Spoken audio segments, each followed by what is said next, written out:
Mr. Men Adventure in China. Roger Hargreaves. When little Miss Lucky and her friends went to the art gallery, she was very impressed by a picture of a dragon. Mr. Jelly was not so impressed. The picture made him wobble with fear. "That's a Chinese dragon," said little Miss Brainy. "Dragons are considered lucky in China." "I don't think it would be very lucky to meet one of those things," quivered Mr. Jelly. "I'd like to see a dragon," said little Miss Lucky. "We could go to China and find one." "We could go to China," agreed little Miss Brainy, "but I doubt that we would find a dragon. I don't think that dragons are real."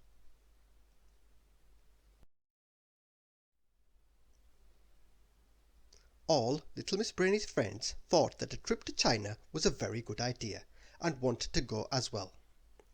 And within a week they all found themselves on a tour inside the Forbidden City, the palace of the Chinese emperors.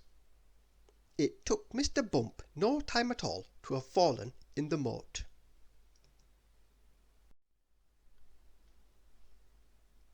And to have tripped on the steps leading up to the Hall of Supreme Harmony. Bump, bump, bump! Poor Mr. Bump! There is not much harmony in his life.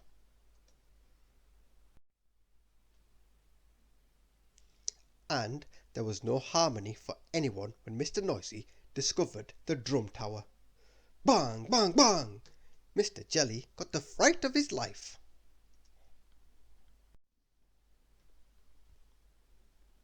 They saw many extraordinary things in China, like the Terracotta Army, a whole army for Mr. Tickle to tickle. But they turned out to be an army of life-size clay model soldiers. Mr. Tickle had to make do with tickling little Miss Brainy.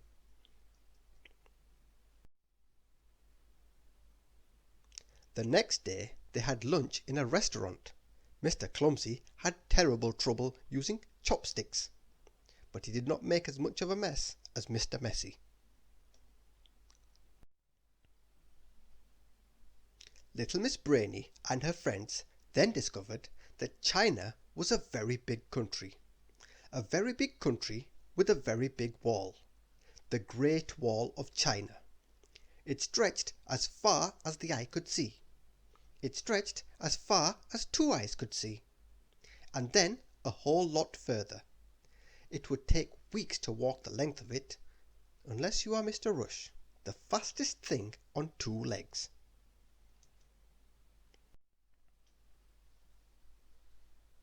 After visiting the Great Wall, everyone went to see the rice fields. "Look!" cried little Miss Lucky, pointing up at the sky.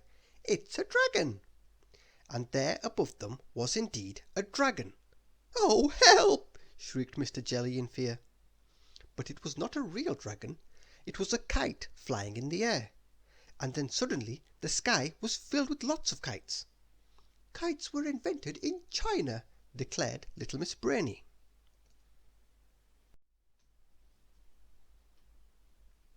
Next their journey took them to a river. "Look!" cried little Miss Lucky. "It's a dragon!" And there was indeed a dragon's head coming around the corner. "Oh, help!" shrieked Mr. Jelly again. But it was not a real dragon again. It was a dragon boat racing down the river. "Thank goodness!" sighed Mr. Jelly with relief.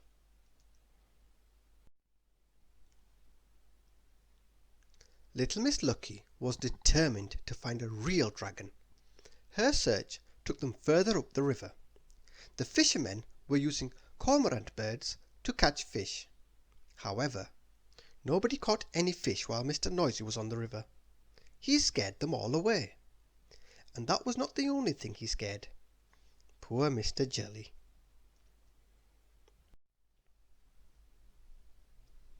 They travelled to the foothills in search of little Miss Lucky's dragon, and got lost in a bamboo grove. Luckily, little Miss Hug made friends with the panda, who showed them the way out.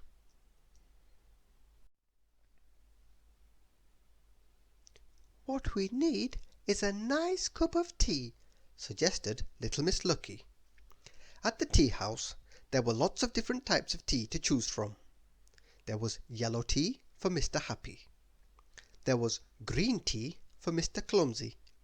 And there was red tea for Mr. Noisy.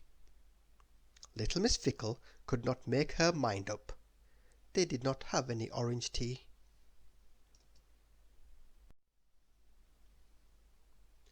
After tea, they drove up a winding road that turned and twisted up into the mountains, where Little Miss Lucky was convinced she would find a dragon.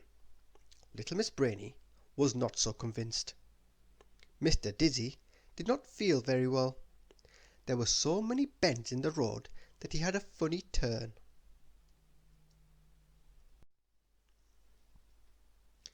They crossed over a bridge and found themselves in the mountains.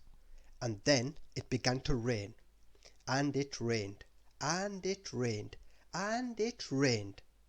The sound of thunder rolled and echoed around the surrounding mountains. Lightning flashed across the stormy sky, and a torrent of water ran down the sides of the mountains. Before they knew what was happening, Little Miss Lucky and all her friends were trapped by a flood. "Oh, help!" cried Mr. Jelly in fright.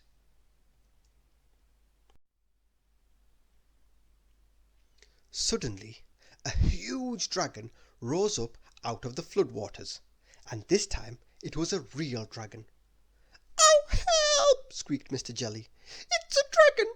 It's a huge, terrible, scary dragon! A huge, terrible dragon with sharp teeth who is going to eat us up!" But the dragon did not eat them up. It flew up through the lashing rain into the great black storm, and with its long tail and powerful claws it beat the clouds away.